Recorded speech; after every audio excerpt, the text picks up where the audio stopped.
Electrocast. Why wait to see if you'll get something you like this Valentine's Day when you can go to BlueNile.com and find something you'll love? Whether you're looking to treat yourself to a little winter sparkle or show a galentine how much you appreciate them, Blue Nile offers a wide selection of high-quality designs, expert guidance, and free 30-day returns for the ultimate peace of mind. You can even design your own jewelry. Right now, save up to 50% at BlueNile.com. That's BlueNile.com. This episode is brought to you by Shopify. Whether you're selling a little or a lot, Shopify helps you do your thing, however you cha-ching. From the launch your online shop stage, all the way to the we just hit 1 million orders stage. No matter what stage you're in, Shopify's there to help you grow. Sign up for a $1 per month trial period at shopify.com/special offer, all lowercase. That's shopify.com/special offer. On this episode of Missing the Point, we recap day one of the legal tampering period in the NFL offseason, where Bill Belichick and the New England Patriots were heavy players, drawing in some of the biggest names in free agency. We'll recap all the moves in day one, what other moves may come, and how the Patriots look now heading into the 2021 season. This is Missing the Point, episode 44, but it's all relative.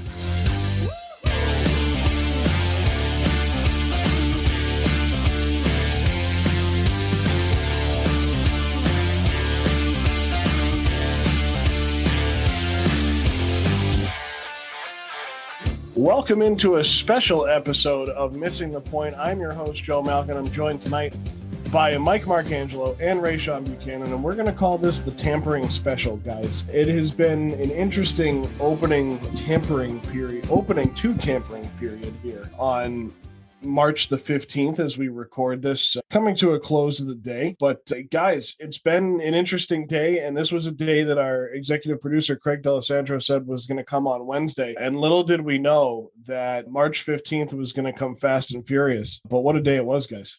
Yeah, I mean, this is very un-Patriot-like. Typically, they don't pay top dollar for people coming off of the best years of their career, right? Bill hates those kind of moves, and if he does it, he doesn't do it on day one. The exception would be Gilmore, right? But I think he saw what we all saw, that this team needed to be reshaped. He had done such a bad job drafting over the last several years. It's not like he can sign his guys to these types of agreements because they're not worth it. So I think he addressed a lot of needs today. I love a few of these signings. One of them I'm a little nervous about, but if you can't look at today and not be excited and know that Bill bought in.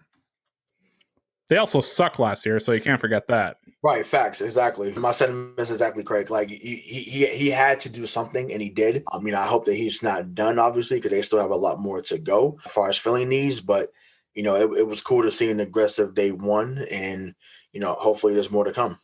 So, as Mike alluded to, and so wonderfully introduced us into the topic of our tampering special, the New England Patriots made 6, 7, 8, 9 signings today, including Dietrich Wise, who was on the team to begin with. So 1 re-signing, 1, 2, 3, 4, 5, 6, 7, 8 signings of free agents. And of course, in the last 24, 36 hours, he made a trade as well, trading away right tackle Marcus Cannon. Looking at the math, we can't be totally sure, as we are not even a couple hours removed from the most recent signing the Patriots have made, but Craig has done some rough math. And who was it on Twitter, Craig, that gave you the number for the salary cap that as it currently stands? Doug Kyde, $15 million.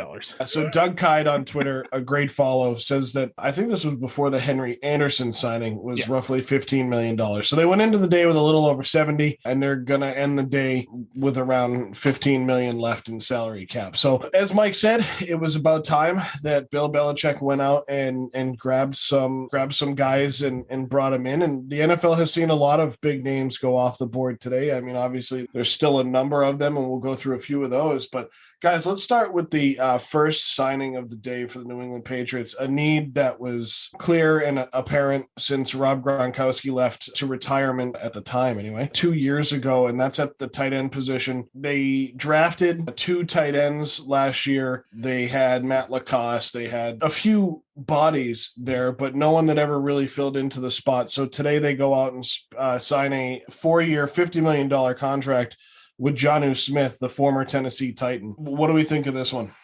I love it. I absolutely love this move. I also love the fact that they paid him, right? This is a real contract. $31.25 million of this is fully guaranteed. So they went out, they set the market for the position for the player that they wanted. I was very, very scared that they were going to go out and try and sign Hunter Henry, which honestly, I want nothing to do with him. 6'5", 240. He's Gronk in the sense that he's injured a lot, but lacks the transformational talent that he has. But Jonnu Smith, for me, you love that, Joe. 41 catches, 8 touchdowns last year, and I think he's going to evolve. We were talking before the show started that Cam Newton back in Carolina had some fast receivers and had a good blocking and great pass catching tight end, Greg Olsen. That's what he has here now, 25 years old. So this was the biggest need for them offensively. I think more so than receiver, this will open the field up for everyone else that they've signed. So, I love it.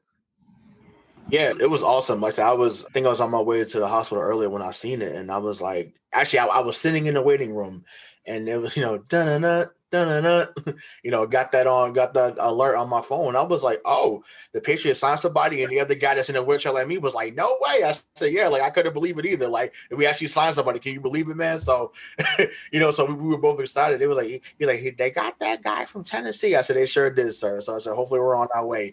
And boy, were they ever, because we thought that might have been the signing of the day, but clearly they was like, okay, we're going for broke literally and just signing whoever we can to add to this team. But just on the Jonnu Smith signing, like I said, he's 6'3", he's 250. He definitely can move around, all over the field. So, there was another 81 that was very good at the time, when he was alive playing for the Patriots. Aaron Hernandez was someone that you could put in the backfield, someone that you could put in different positions on the field. So it looks like they have that. And like Mike said, he can block it as well. So, Bill does not sign you if you cannot block it. You're not going to be rough and rugged. He is not looking to have you in that position. And, we know Bill likes to attack up the middle. So, we saw him catch, that jump ball. He's got it. I was watching some of the highlights earlier. Like if you throw it in his catch radius, that's the big word. If you throw it in his catch radius, like he's going to catch it and he's coming down with it. So obviously, Asiasi had a nice showing. In the last couple of games. I know he had his first touchdown against the Jets. In the last game of the season, but obviously he wasn't really featured all year, and neither was Dalton Keene. So hopefully they can learn from Jonnu and maybe build some type of trio there, because we know Bill likes to have depth at certain positions. So, but yeah, like I said, Jonnu was awesome, and I'm glad he's here. Or it just shows you that Belichick finally figured out his drafting has been garbage the last couple of years, because he drafted 2 fresh tight ends for basically no money, and then spent and broke the bank for one of the best tight ends in the market. Sounds like you're a little angry at the fact that he had to spend the money. This, if for nothing else, exponentially increases their ability to be a red zone threat, right? They were terrible in the red zone last season. Now they have a guy, like Rayshawn said, that can go up and get the ball. And to Craig's point, they also have 2 tight ends from last year that, if for nothing else, they can block, right? So you can really create that goal line package. And assuming that you have a running back that's name is not Brandon Bolden, you can actually run the ball in the red zone. So, I just love everything about this signing. And I think it set the tone for the day, right? Because it told you Belichick was not going to be afraid to spend the money on the players that he wanted. And that was part of the conversation that started today after a couple of these signings were made that we're going to talk about, was that the tampering period, which is what we're in, as the start of NFL free agency is not until Wednesday, March 17th at 4 p.m. So once that point comes, then these guys will actually be putting pen to paper and all this stuff. This is all speculatory. But at the same time, when this started this afternoon, these guys had already talked and had these deals worked out. Obviously, you're not going to necessarily be working on all these at the exact same time. So, but yeah, it's a great pickup. It's a guy that they want. He fits in with the system. Ray and I specifically have been singing Jonnu's praises all season in 2020 while he was with Tennessee. And, you mentioned his age, Ray, and I don't want to jump ahead but every signing that the Patriots have made today, with the exception of Henry Anderson, are in their 20s. Matt Judon is 29, Jonnu Smith 26, Jalen Mills 27, Kendrick Bourne 26, Nelson Aguilar 28, Devon Godshaw is 27, Henry Anderson 30. And these are all guys that were either drafted in 2015, 16, or 17. So this is a younger group of guys that they're bringing into an aging what was an aging roster. And it's just really refreshing to see. And it's exciting to see the Patriots spending this kind of money. And Jonnu Smith, we talk about that contract. And Mike, as you said, real money, it's only 12.5 average annual value. And, a lot of people have been saying on social media that's too much money for him. Although one guy said 12.5 million, that's Derrick Henry money. And I was like, hang on a second, that's Derrick Henry money like 2 years ago. Derrick Henry is worth like 25. So he's not going to get that, right? He wouldn't get that if he was a free agent right now, just due to the salary cap. But in 2023, 24, that could be money that Derrick Henry sees. So Jonnu Smith is getting paid what a tight end should be paid in the NFL. So the second signing of the day was outside linebacker Matt Judon. He was in Baltimore. This was the surprise signing of the day to me. I didn't think that Matt Judon was going to be coming to New England. I love the signing personally. $14 million average annual value, 4 years, $56 million, 32 guaranteed. Mike, I know you have a lot to say about Matt Judon, and I like your comparison. Yeah, I like the move, and I like it because it addresses a need, right? Bill, again, he sees that they need a pass rusher. They need someone on the defensive side of the field to cause havoc. When I saw this deal, I instantly had a flashback to 2007 and Adalius Thomas, right? That deal was 5 for 35 with $20 million guaranteed back in the day. He only played out through the 2009 season, right? So for me, again, I think that Judon is a great talent. My worry, and I hope I'm wrong, I could be wrong, is that he's schematically great. So as long as you keep moving him around on the defensive side of the ball and you don't just put him in one position every single play, yeah, he's going to be good. That's what they did with the Dailies in 2007. That was his most productive year for the Patriots, and they stopped doing it. So a guy that's 28 years old, 34.5 sacks, again, if he's there, you go out and you spend the money on him, and they did. So I love it. That's a great comparison, and I think those two guys are different dudes, and I think Judon is going to be – I think if he can play – the way he did in that system. He played in a great defensive system. So his numbers may have been a little inflated based on the system he was in, but that doesn't mean that he isn't a problem on the field. And for other teams, but playing for John Harbaugh down in Baltimore is only going to help him coming up to play in a system like this, because Harbaugh doesn't necessarily run as tight of a ship as Bill Belichick, but it's a lot tighter than some of the other ships in the NFL. Right. But I get the AD comparison. I think, I've heard on sports radio earlier, they were a little, I guess they that's why they were hesitant though. That they just thought that it wasn't a good signing because of that, which to me, I feel like was a lazy take, but he's 6'3", 265, 270, and he's a man out there. And people only made the take because he came from Baltimore. Like it was, if he came from San Diego, what are you gonna say? Is he Nick Bosa? Are you saying that he's Junior Seau? Like what? I feel like that comparison was only made because he came from Baltimore. When you're that big and you can move like that, we've seen it with Jamie Collins. We've seen it, with Richard Seymour. Like Bill finds these guys that can just wreak havoc, and that's what I feel like he's going to do. And yeah, I want him to be moved around. Don't send him just to the right side or to the left side. Like if you need him to rush up the middle, you need him to jump over someone like Jamie Collins used to do when he was here, then do that. Whatever is going to make him look as good as possible on the field, I'm here for. And there's anyone that can get that defensive talent together is Belichick. So I'm not concerned with that in that regard. Like I said, I agree with you, Joe. That was a surprise signing for me too. Like I didn't think that they would spend that money on that player, especially I think because he's getting 32 in the first, or he got 32 guaranteed. So I was like, okay, that's lets me know like okay, they're looking to pay top dollar for someone that's going to be an impact player. So like I said, I don't think it's going to be the AD thing. Maybe he'll be more of a freak athlete like Jamie Collins was, but either way, I'm excited to see him in a Patriot uniform. Just to back up my lazy take, sports radio when I heard, not Mike's, but I just want to point out that if you take out the 2 years like that Adalius Thomas was not an everyday starter in Baltimore, So in his 5 years there, he had 35 sacks. In 5 years, we have, again, here that Judon has 34 and a half. They're very comparable. They play the exact same way that they played the position. Rex Ryan's defense in Baltimore was the exact same schematic defense that they're running in Baltimore now. So my hope is that the only reason that Thomas didn't work in New England is because Belichick tried to get him to conform, in my opinion. So as long as he does not do that this time and lets him do what he does best, he'll be better.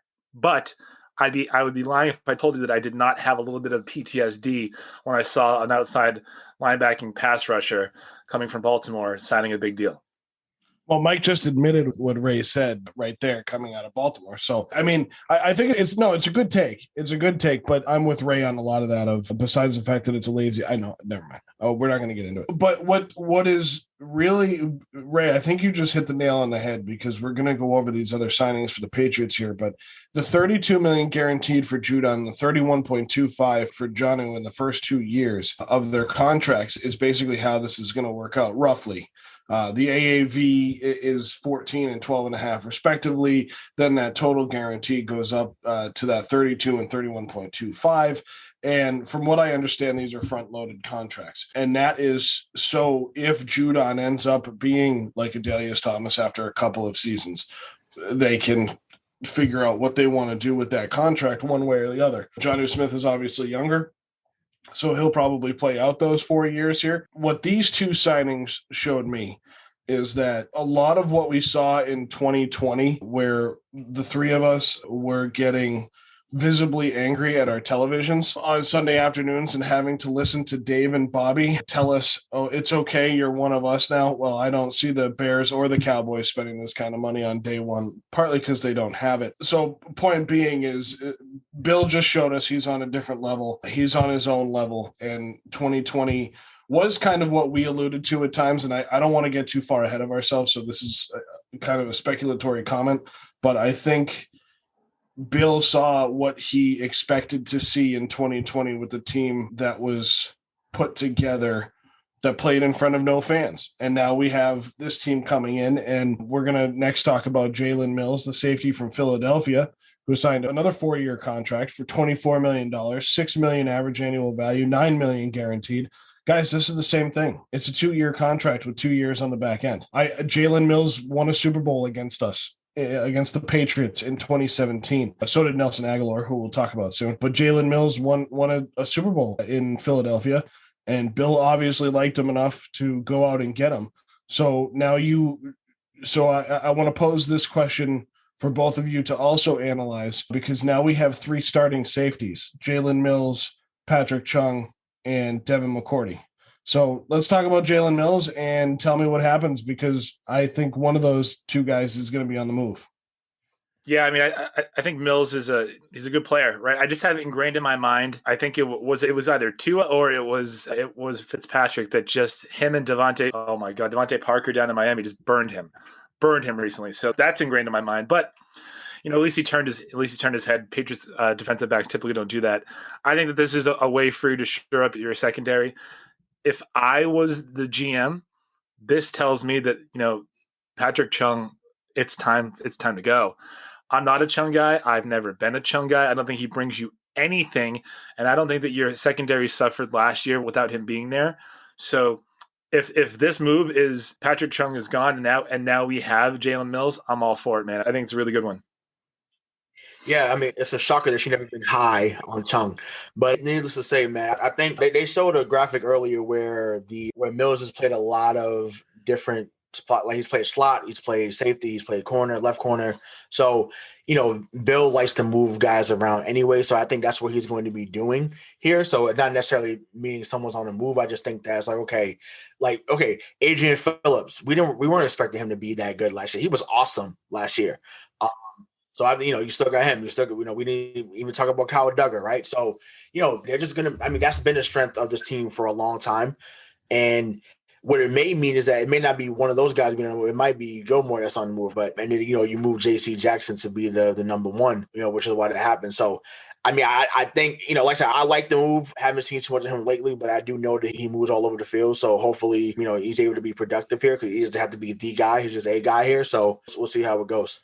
That's a good point to defensively. You brought up, right now it's at strong safety. They being the 4-letter network, have Patrick Chung as a starter with Adrian Phillips, then Kyle Duggar behind him. At free safety, Devin McCourty, Jawan Williams, and Justin Bethel, who we know that Bethel is a special teams guy. But so right there, I mean, you're absolutely right. And I think we've talked about for a while that Gilmore would be on the move. And if you did move Gilmore, and you didn't bring in another defensive back, as we said, Mills can move all over the place. We know McCourty has played there before, but then you have J.C. Jackson, Jason McCourty, Jonathan Jones. So you lose a lot if you trade Gilmore, but Gilmore gives you a lot of cap room. And I'm not sure what Gilmore's relationship is with Bill, because there's been a lot of rumors of him being on the move since before the 2020 season. And then as the trade deadline came in during the season, and of course with 1 year left on the contract, that's generally where Bill tries to move along from them. So he was floundering in Buffalo. Let's call it not floundering, but he had a decent career, or maybe less than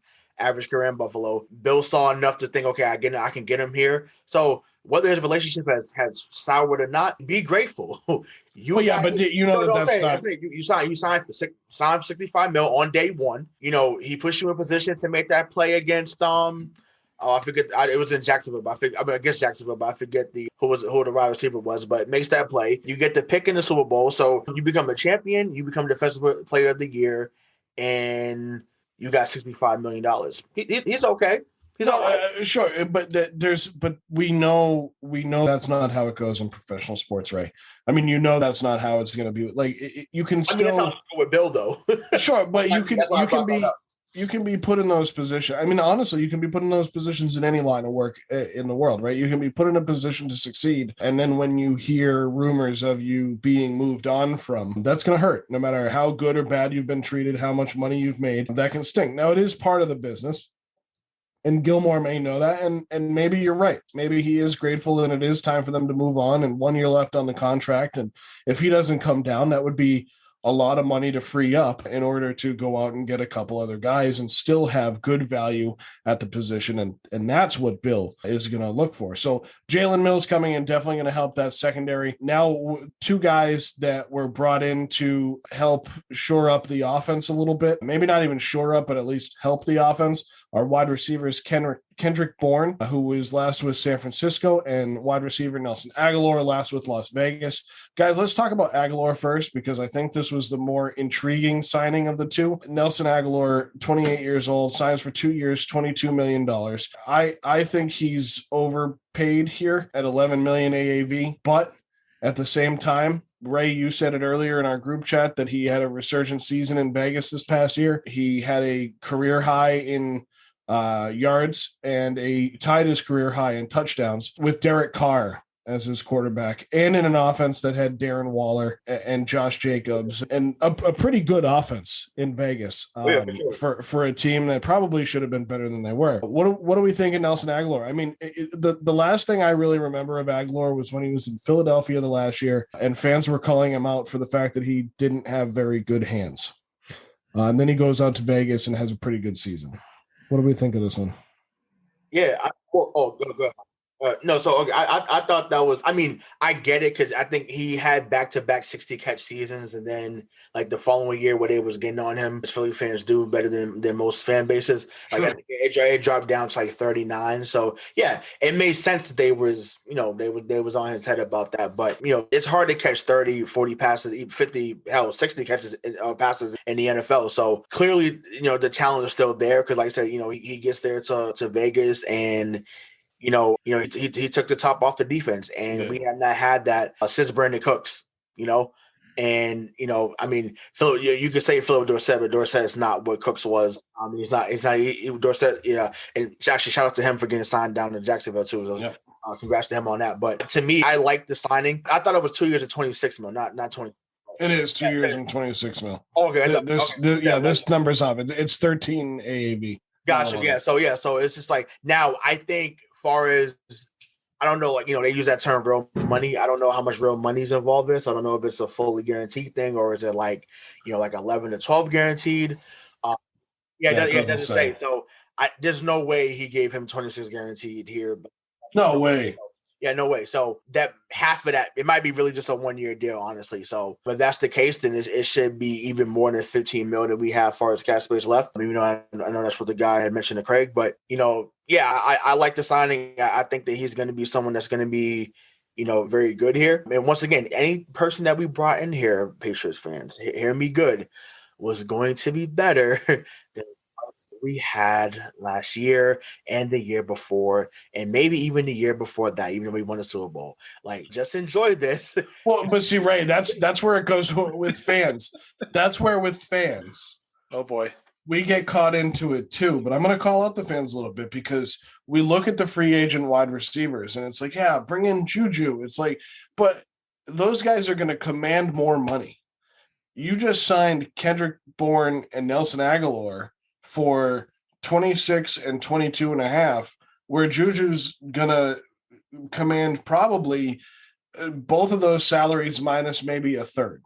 So he's going to be around like 30. He's going to command 35 to 40 mil for the life of the contract, which you already spent on Judon and Smith, which to me are bigger needs than one wide receiver. So Ray, I agree with you, but a lot of the fans, myself included, when I saw we talked about it in our Discord when Aguilar was signed, it was kind of, all right, it's a little anticlimactic, but the more I sat and thought about it, Ray, it's a great signing. Like it's a good value signing, because you might be right about that 1-year deal where it's like, because they play with money. We always hear more details in a baseball contract than we do in an NFL contract, except for when Tom Brady signs a 4-year extension with Tampa where it's void after the first year, but they save money because he's basically just Bobby Bonilla, the Tampa Bay Buccaneers, into paying him until he's 48 years old.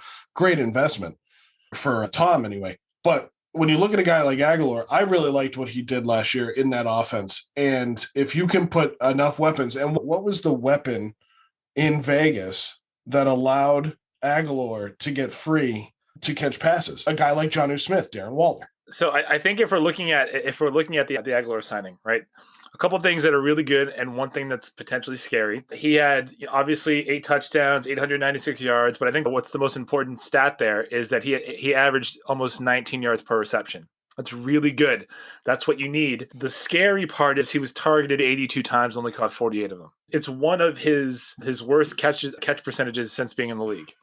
It's not, but I do think with him there, if for no other reason, right, you have him, you have Kendrick Bourne. They now have alleviated the problem that's been building up over the last 2 years. Edelman's not your number one. He can't be. He can't be the guy that you go to 130 times a year anymore. He's not. He's 34, 35 years old. Now you have people out there that will require coverage. Right. This won't be the joke of an offense that it was last year, or shouldn't be just based on paper. And I think Aguilar is the guy that can take the top off of a defense, and you need him. And so 2 years, 26 mil, do it. Again, I don't think this is a real contract. I don't think there's a lot of real money here. I would be shocked if there was more than $13 million guaranteed. Yeah, I would say it's probably the first year of the contract. It's probably 11 is what I'm thinking, 11 or 12, which is fine for Aguilar, right? I mean, he spent 1 year in Vegas and, he got close to being on a pretty good team. That Vegas team should have been much better. Dave would tell us why they weren't better than they were, but I'm not going to go down that road because I don't agree with him on that. So I was going to say, what was crazy though, too? Because we saw Corey Davis signed with New York 3 years, 37 and a half. And I'm just like, that couldn't have been here, because you gave too much money. I'd take Corey Davis over Aguilar, even though I like the Aguilar signing. I'd have took Corey Davis. If you had told me give me Corey Davis and Jonnu Smith, I'd have been like, cool, we got it. We're good. But I'm like, man, 12 and a half mil or 12.2 mil couldn't have got that here. You couldn't have signed that, man. I mean, maybe Bill didn't think he could play, but I'm just like, I was kind of disappointed seeing that deal. Corey Davis isn't a Bill kind of guy, though. Aguilar's speedy, where Corey Davis is a power receiver. I mean, he's like you were talking about with Jonnu Smith. You throw the ball up, Smith's going to go get it wherever. Corey Davis is the wide receiver version of Jonnu Smith. And that's why I thought they did so well together in Tennessee, because of that style. That worked with Ryan Tannehill. I don't disagree with you. I like Corey Davis more than Nelson Aguilar too. And was 1.2 million per year really what broke the bank? Maybe it was for Bill, But I mean, more power to Corey Davis because I mean, I guess there's a similar issue in New England, but we'll get to that. I mean, Sam Darnold is your quarterback currently, and yes, I know Mike Justin Fields is going to go to New York. We get it, but I mean, if they're smart, they got to go get him. Well, yeah, I mean, if you're smart, we'll see. We'll get there when the show comes. Well, yeah, we'll get there on the draft preview.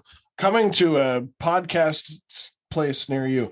So as Mike said about Nelson Aguilar, he'll take the top off the defense. There's another wide receiver that the Patriots signed today, 26-year-old Kendrick Bourne, more of a slot receiver out of San Francisco, or played last year with San Francisco, undrafted wide receiver from 2017, signs with the Patriots, 3 years, 22 and a half, 7.5 average annual value. Mike, I also like this signing because they need, you just mentioned Julian Edelman. Well, Kendrick Bourne is kind of, he might not be as tough because I don't know too many guys that are as tough as Julian Edelman, but Kendrick Bourne coming in is, to me, another really positive signing for this team. Yeah, and I mean, if you look back, when Edelman first got here, right, we didn't know that he was as tough as he is now. He had his first couple of years that he was kind of plagued with injury. It was always kind of a wonder if he could replace Welker, and he did. I think Kendrick Bourne, his age, 26 years old, man, 49 catches, almost 670 yards last year, and 2 touchdowns. That if you can get that production out of him in the slot, again, what this offense is telling me, and the way that they're building it, is that they want to have the ability to take the top off of the defense, but not rely on it. Right, they want to be able to pick you apart with those over the middles, 10, 15-yard completions, or even in the flats for smaller. And they have 2 guys like Jonnu Smith and Nelson Aguilar that can go over the middle and get whatever ball you throw up at him. So they're building this really smart, especially for who they have throwing the ball. Yeah, right, exactly. I mean, I still like the attack of the middle, right? And that's what that like you said, that's a specialty. Like a lot of the highlights that I watched earlier, there was a guy that wears number 10. That was hitting him every time in the numbers. So who knows, that could be coming to a podcast near you too. These parody accounts, though, throw me for a loop, man. The amount of heart attacks I have when I scroll through our Twitter @_missing the point. When I scroll through these and I see these damn parody accounts and they're putting this stuff out there and they're making it look like it's reposted from another account. It's like, you gotta be freaking, but they make it something. So to give some context to those listening, there was a parody account that I'm not going to name because I'm not going to give them credit for something that's silly.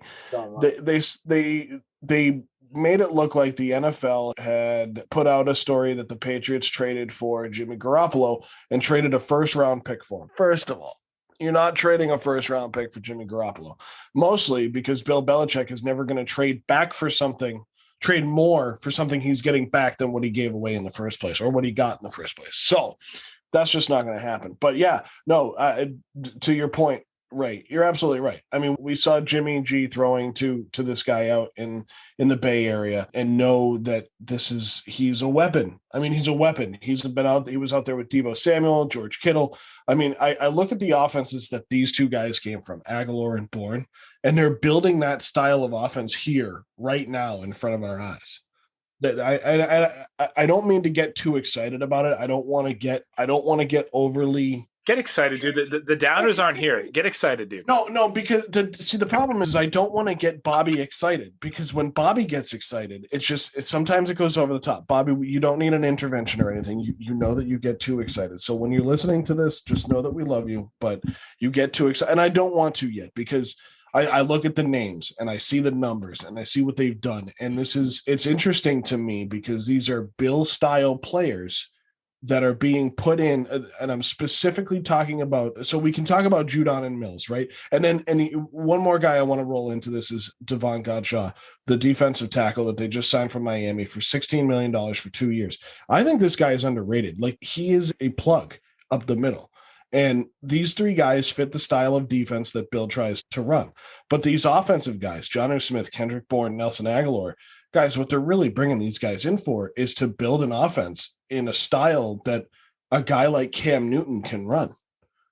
I mean, this is what they're doing. So this is what brings us to this question of, I really like this because this is a style of offense, as Mike said earlier, and we talked about before the show, was that this is a style of offense that they're looking at with signing these 3 offensive weapons that Cam Newton ran in Carolina. Here's my question for Mike. Mike specifically.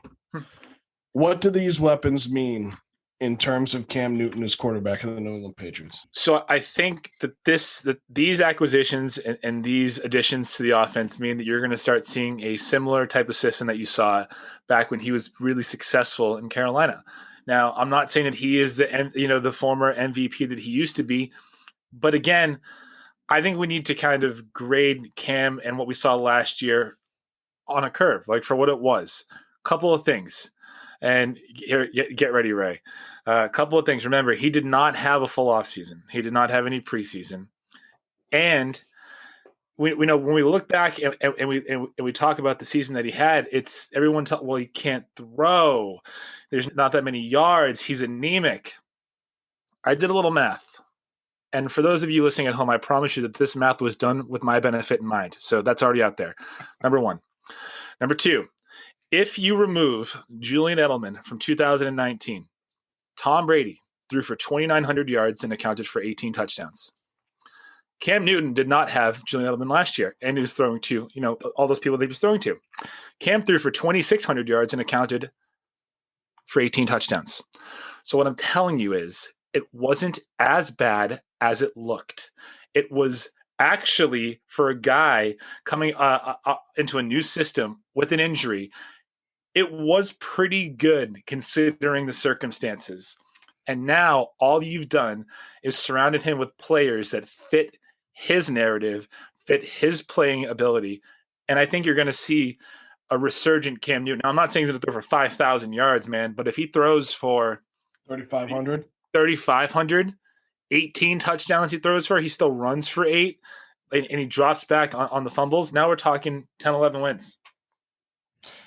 I don't know if you expected what kind of response you expected, but I actually really don't disagree. No, I don't, because when I watched them sign these 3 guys this afternoon, I thought the same thing. This is going to be Carolina North. I still have written off Josh McDaniels, but maybe there is something to this. The fact that they didn't have a full offseason, there was no preseason, things that they're going to get back this year. They're going to get the mini camps back. They're going to get some type of OTA back in the offseason in the summer. Cam will be 9 months removed from COVID, so hopefully he's back to normal. We know, especially in terms of some guys that have had heart issues in the past, Eduardo Rodriguez of the Boston Red Sox, he had heart issues after he had COVID. That kind of flared things up again for him, which is scary in its own right. But hopefully, we're past that with this team, with this quarterback. And we saw what he could do, especially when he was playing against Seattle. And Mike, I think when you mentioned Julian Edelman, I really don't know how much of a part of this offense, if at all, Julian Edelman is going to be in 2021. Do I hope he can come back healthy too and help out? Absolutely. I mean, this team has weapons, and Julian Edelman is still, he is a leader on that offense. I think he's kind of the second fiddle, since he was when Tom was here, and I think he still is in a lot of ways. But I agree with you more than I thought I was going to on that. I thought you had something a little more controversial to throw at us, but I like the take. If you'd like me to make it a little bit more controversial for Ray, I'm telling you that the disparity between the greatest quarterback of all time and Cam Newton was 300 yards. The disparity between the greatest quarterback wait, hang on. That's where, it's a joke. But yeah, the greatest quarterback of all time and Cam Newton, the difference was 34-year-old Julian Edelman. Sure. But he was targeted 153 times the year before, caught for 1,100 yards and 6 touchdowns. Mike, this is what I have to throw you on this though. So this is now where I'm gonna find the negative side, is that and this is where Ray is, I think his mindset is, and I think he's just trying to pull it together. But Cam Newton, what were his numbers in 2020? Because they weren't. So I understand what you're saying. 440 yards. Well, hang on. Touchdowns and 10 picks. The whole season, not for a quarter of it. The whole season. So he played in 15 games. He only missed 1 game due to COVID. He went 7-8 as the starter. The Patriots dropped from what were they in 2019? 12-4. They dropped five wins, right? Yeah, 5 wins. So they dropped from 12-4 to 7-9. Cam Newton had 8 touchdowns and 10 interceptions. He had 3 of those touchdowns Was in the last game, right? 3 of those touchdowns in the last game of the season, which is promising, Ray. So eight rushing touchdowns, 8 passing touchdowns, 10 interceptions. How many rushing touchdowns did he have? 12? Yeah, 12, yeah. Well, Two off of his career high since he was a rookie. So Ray, I agree. It's kind of heinous when you make that comparison, and that's Mike's job. He's trying to get you angry. So get angry. But he's not completely wrong, because if you take his average numbers in his career, he averaged 20, let's call it 21 touchdowns a season, 20 to 21 passing touchdowns a season with, we'll call it 12 interceptions. Mm-hmm. So 20 and 12. So he was close on his interception numbers. 20 passing touchdowns, not 20. No. That's what I'm talking about. 20 passing touchdowns. Mm-hmm. And then rushing touchdowns, we'll call it 8 on average, roughly, because he's had 14, 8, 6, 5, 10, 5, 6, 4, and 12. So account for 28 touchdowns and 12 interceptions. I have a question for both of y'all. Actually, all three. What did your eyes tell you last year? That Cam Newton wasn't the guy that he was in 2015, and you had him throwing to nobody. So okay, cool, great answer. So what does your eyes tell you when he was throwing 3-yard outs into the ground, or throwing that he's injured? That he's injured, that he couldn't play. Now, granted, I wanted him to be successful because I was a fan. Hell, I got the jersey in my closet. Walk over and get it. I can't walk over and get it right now. Not without my walker. Right. Can I throw something in this interlude here? I want to throw something at you, because you mentioned him being injured, and we've had this conversation in other sports with other players. Again, now this is me talking people into Cam Newton this year, because unless they go out and trade for someone, Jimmy Garoppolo, fine, but Garoppolo's still going to command $22 million probably for the season. Right now, they only have 15 to spend, roughly, might give or take. Right. So to me, I understand that what they're talking about is Cam Newton is getting paid $6 million, with $8 million in incentives on top of that, so could go up to $14 million. And the report is that the Patriots are still open to other quarterbacks. To me, that means in the draft. So right now, to me, until I'm proven wrong or it's proven otherwise, Cam Newton is the starting quarterback of the New England Patriots. Can we all agree on that? Yeah, okay. Sure. But I mean, so wait, hang on. Finishing that thought. In 2019, he was injured, right? He got injured in the second game of the season for Carolina, and then he comes into New England, clearly still injured, with no time to get into the offense, with no time for Josh McDaniels, who I'm not defending, but it's the truth, with no time for Josh McDaniels to work with him. So they're working on it on the fly, and they kind of know what they're getting. Then he gets COVID, then he's out for a game, and then everything kind of falls off because he wasn't 100%. Because how many games in the middle of the season, Ray, did you and I go back and forth and say, man, he just doesn't look right. He just doesn't look right. Like something's wrong. But then, of course, we got into the throwing. But here we were for a couple of years saying that Tom Brady couldn't throw either. And all of a sudden he comes out this year and he's dropping dimes to Scotty Miller in the NFC Championship game with 8 seconds left in the second quarter. So here's my comparison with Cam Newton. 3 years ago, a guy by the name of Gordon Hayward broke his ankle 2 minutes into his career with the Boston Celtics. 2 years later, he's now in Carolina playing for the Hornets and is absolutely killing it because he's healthy, right? I rest my case. So you think that Cam's going to be with – hold on, Mike. So you think that Cam can be what Hayward is doing down there in Charlotte? I mean, listen. I don't think Cam Newton is the NFL MVP and Offensive Player of the Year that he was in 2015, like Mike just said. But I do think just like that Gordon it is Hayward's possible. Right, I got you. But he's playing better. Right, I feel you. I mean, listen, I want both of you to be right. But I'm saying my eyes, what I saw – once again, if you talk about the Seattle game, right, the Seattle game was his best game of the year, right? That's pre-COVID. Sure. He's throwing it all over. Edelman's looking great. The offense overall is looking great. Awesome. And then maybe his best throw of the year probably came against Houston with that bomb he threw to Demir Bird. If we saw more of that, then, hey, I'm sold. But it didn't happen enough for me. It's just like, I want that to happen because honestly, with someone that could run the ball, getting 12 rushing touchdowns. Listen, TB12, as good as he is, good as he was, good as he will continue to be, that's not happening. And we talked about that on the show at times. Like, there's things that he's done that he did last season that they would not have done with Tom Brady being. Sure. Right. You also said it earlier when talking about who Cam Newton was throwing to in 2020. Who, with all due respect to those men as human beings, he was throwing to trash in 2020. He was right to take the words out of your mouth. Yeah, no, it's just funny that we say it like that, but yeah, it's true. So, but do Jonnu Smith? Let me ask it this way: do Jonnu Smith, Nelson Aguilar, and Kendrick Bourne move the needle for you in terms of Cam Newton in any way, shape, or form? Does that move your needle at all? I'm praying like hell. It does a little bit. It does a little bit. I'm just saying, like, I need to see a few games, whether it's like in the preseason OTAs. Like, I need to see him actually throwing a 5-yard out route with precision, or throwing a square in, or throwing a dig route, throwing a seam. Like, I need to see that, because honestly, if he can reinvent what he had with Olsen, him and Jonnu Smith are going to be very special, because him and Olsen always connected. That pass that he threw to Olsen in Seattle a few years back, when he hit the game win, that is if that's what happens, then baby, I'm sold. I'm here. I am all for it. I just need to see it.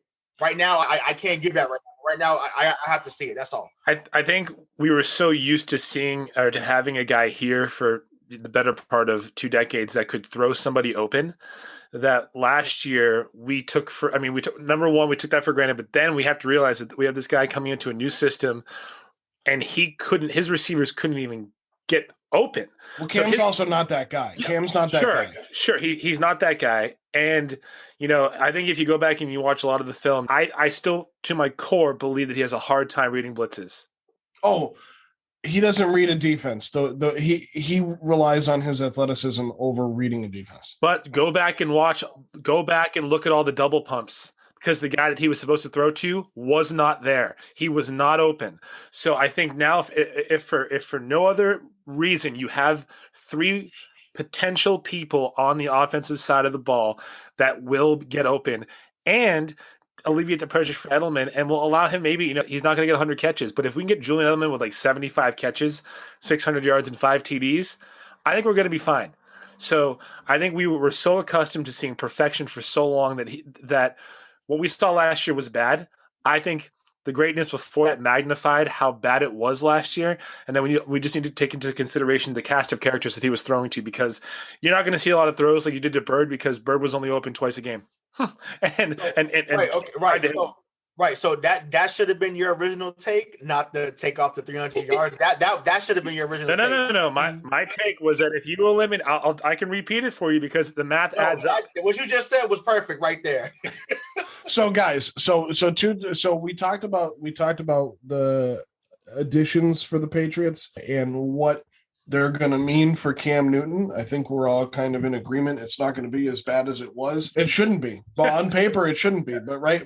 Paper champions, right? So, but 2 things we do have to talk about is the trading away of Marcus Cannon to the Houston Texans for late round picks, and the signing of Joe Thuney by the Kansas City Chiefs today. Those are 2 very good offensive linemen. Marcus Cannon, of course, opted out last year because concerns with him being in remission from cancer. Joe Thuney is a 2-time Super Bowl winner, a guy that a lot of people didn't give a lot of credit early on in his career, ended up being a great offensive lineman for the Patriots, can play guard, can play center, signs a 5-year, $80 million contract with the Kansas City Chiefs. That is a guy that capitalized and is now immediately on a contender. What is the loss of these 2 guys? And does that mean that, especially with the trading of Marcus Cannon, and of course the Patriots brought in Trent Brown from Vegas last week, does that mean, with all of this, what do you guys think of Thuney signing with Kansas City, with Cannon being traded to Houston,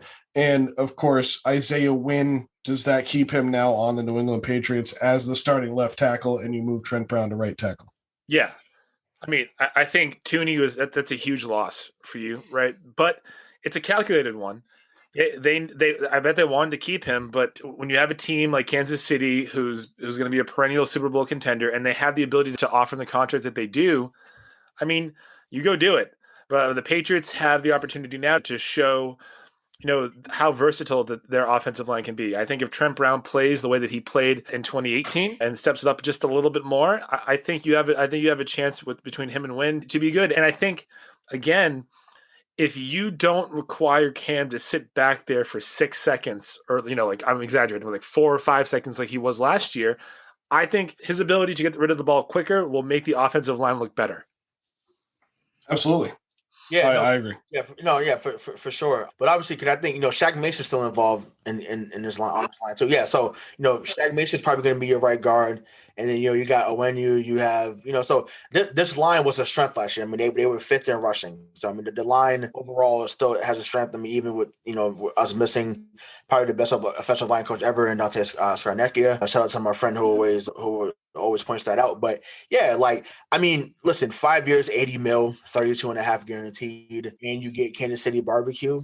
It's a no-brainer. Right now, your blindside left tackle, Isaiah Wynn, Michael Onwenu at left guard, David Andrews at center, Shaq Mason right guard, Trent Brown right tackle. So still a really good offensive line. Right, exactly. But you have to sign Andrews. You have to. That is, yeah. That's true. He's a free agent. Right. So, yes. Yeah, so yeah, thank you, Craig, for that. But yeah, so he has to. You have to sign him. So if that's the last piece you have to put together for the line, then do so. I know they just signed a lineman from the Jets, but that's cool. But David Andrews has been the guy. Yet he had to sit out a couple of years ago because of the blood clots. But he was undrafted.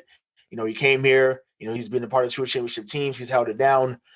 So to me, you have to reward that, in my opinion. And as far as the Marcus Cannon thing, honestly, I think they got together. It was like, look, you're from Texas. You can be close to the family after stuff that's going on with you. You were a great teammate and great player while you were here. Let's just send you home, and best of luck to you the rest of your career. And I think that's all that was. I don't think there's anything where it's like, for draft picks. Yeah, for draft, yeah, exactly. But I mean, that's as I heard earlier, that's basically what Caserio and Bill love. Anytime they can add draft picks and switch draft picks and all this draft capital in the world, for middle picks, it wasn't like you were trading. Not like you gave us a third pick or the second pick or whatever. It was 96th and 140th. You're acting like we landed Tom Brady or we got Deshaun Watson back in the deal. Like, calm down.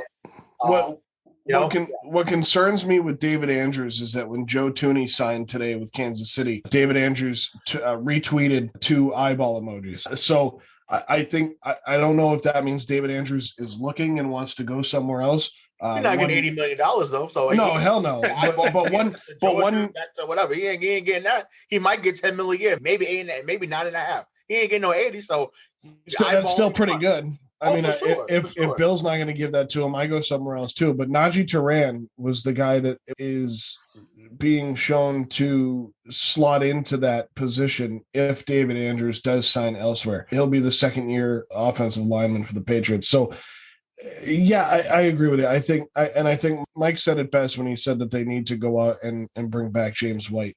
Obviously, they still need to improve at the running back position. I think we all know that Damian Harris is okay. Sony Michel, I think I'm a fan. No, I really like Damian Harris. Damian Harris is nice. Sony Michel and I know his ass need to go. Sony Michel, your ass need to go immediately. I'm done. I'm over it.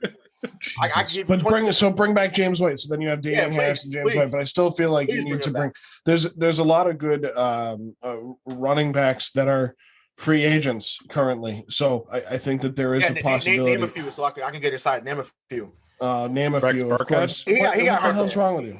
You told me get excited, not upset. But he's been good here though. He's been good.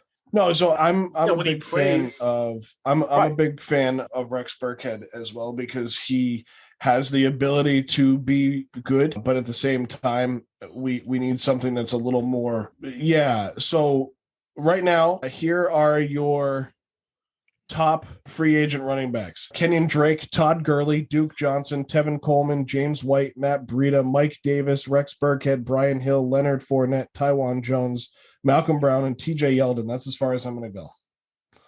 Who can catch out of them? Kenyon Drake, yeah.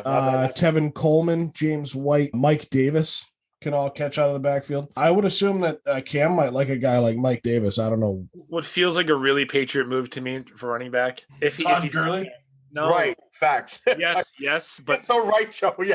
But also, one year, $750,000 deal. So our girlie comes to the wing and it's like, really? right. It's like Fred Taylor all over again. But Philip Lindsay, I think for some reason I can really see them going after him, and I know that I don't think they'll do it in a trade. Well, he received the low restricted free agent tender from the Broncos, right? So, I mean, maybe if you wanna get rid of Gilmore, you get a draft pick from the Broncos, you give away one of your picks, and you take him. He just feels like a Patriot guy to me. I don't know why, but I'm done with Rex Burkhead. First of all, Rex Burkhead is listed 4th on the depth chart right now. Mike, I like that take of going to get Philip Lindsay less than I like your take about Cam Newton earlier. A lot less. I don't think it's plausible. There are people out there that say, well, what if, David mentioned in our chat earlier today, like, what if you go up and get the number 9 pick from the Broncos? What would it take? You have to trade your pick, probably Gilmore, probably something else. Maybe you get Lindsay back in a deal with them. I would do. What I'm telling you is that I think he's the most Patriot-like guy out there for me, but I wouldn't hate seeing Leonard Fournette in a Patriot uniform based on what I saw. Yeah, same here. That would be great. Yeah. I like Mike Davis. Big fan of Mike Davis. So I think we've effectively gone through the signings and the prospects for the New England Patriots over the next few days as free agency begins. But just looking at a couple of things from around the NFL that have happened while we've been on the show and throughout the day. Here, a big one for the Denver Broncos. They declined a $10 million option on Kareem Jackson, the strong safety. Jameis Winston just made $11 million as he signs a 1-year, $12 million contract with New Orleans. Of course, Drew Brees retiring the other day, and Taysom Hill restructuring the contract, so it sounds like that team is Taysom Hill's and Jameis Winston's. Carl Lawson, defensive end, signs with the Jets for 3 years, $45 million. Bud Dupree, a guy that I wanted to see come to New England, signs a contract with Tennessee. Let's see, Joe Tooney, of course, the 5-year, $80 million contract. Rayshawn mentioned Corey Davis signing with the Jets, 3 years for $37.5 million. As we go down here, Rob Gronkowski signed a 1-year, $8 million base that can go to $10 million. Carlos Hyde, not the biggest name anymore, but he signs with Jacksonville, and so does Philip Dorsett, former New England Patriot. Ronald Darby signs a 3-year, $30 million contract with the Denver Broncos. I mean, Yannick Ngakoue, I know that we were all pretty high on Ngakoue. Yeah, 2 years, $26 million to go to Las Vegas. Daniel Carlson signs a contract with the Raiders as well. I still think this team needs a kicker. I know Nick Folk had a good year last year, but I think it's time to go get something. Dee Ford signs with the with the San Francisco 49ers. The colorblind. 2 years, $24 million restructured with San Francisco, so he's re-signed out there. And Shaq Barrett signs with Tampa Bay. What about Aaron Jones, dude? That's a big sign. That's a great contract. 4 years, $48 million, and it's what is it? He's someone I would like to come here had we lost, or if we were to lose James White, but obviously that's not going to happen because he already signed in Green Bay. But obviously, James White playing up there, being from up there. But yeah, I would have loved Aaron Jones here. That 2017 draft class, like I said, we can have another show about different draft classes, but that 2017 class is loaded. It's phenomenal. So yeah, that was huge. Yeah, a lot of names already have bounced around, but like we said, there's a lot of names still out there. Samuel, we need you. We love you. Yeah, Curtis Samuel. Craig, did you say he signed earlier? I don't think he did. I don't think so, but we would need to offload Gilmore to be able to sign him, right? That's fine. At this moment, it's okay. He's already won here defense, but it's cool. See you later. I mean, you have to sell me on it. I'm just asking for clarity. No, I mean, to use your catchspace, Mike, love you and mean it. Hey, see you later, big dog. See you. Mike's catchphrase is for me. Yeah, So guys, I feel really good about day one of tampering period. So this tampering special brought to you by Missing the Point. We went through all the guys that the Patriots have brought in on March 15th of 2021. Free agency officially starts on the 17th, Wednesday at 4 p.m. So I don't know if we're going to see it come as fast and furious as we have seen it today, though there are still some big-name quarterbacks out there. Mitchell Trubisky, Jacoby Brissett, Alex Smith, Ryan Fitzpatrick. So who knows what we could see come to New England or around the league. Yes, one final thing before we go. I need you to do the Matthew Slater thing for me. Matthew Slater is my wife's favorite Patriot too. So he is great. He might be more of a rocket scientist than Matt Patricia. Definitely. And Matt Patricia is actually a rocket scientist. How do we feel about day one of the tampering period before NFL free agency? Oh, yeah. Overmodulated there. So, guys, thank you very much for coming in tonight. Mike Marcangelo, Rayshawn Buchanan, of course, always in the booth behind the glass. Craig D'Alessandro, we appreciate you coming in and listening. My name is Joe Malkin. This is Missing the Point, and we'll see you next time. Hey there, fabulous souls. I'm Stephanie Baklaan. And I'm Eden Alpert. And we're the hosts of the brand new podcast, Unapologetically Fab. Get ready to join us on an amazing and real journey as we dive into life after 40 and own it. We're all about changing the narrative, leaning into who you are, and living a life by your own design. Join us as we embrace life unapologetically and redefine success. This is Unapologetically Fab, an Electric Cast production. See you there. Electricast.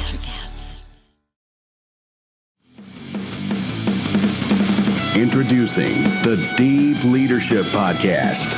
Leadership is a people business. That's the philosophy of your podcast host, John Rennie. As a former submarine officer who spent 22 years leading businesses in corporate America before starting his own manufacturing business, he knows that leadership matters. Deep Leadership is real-world, actionable leadership advice from John and his expert guests. Become a leader worth following. Subscribe today. Electricast.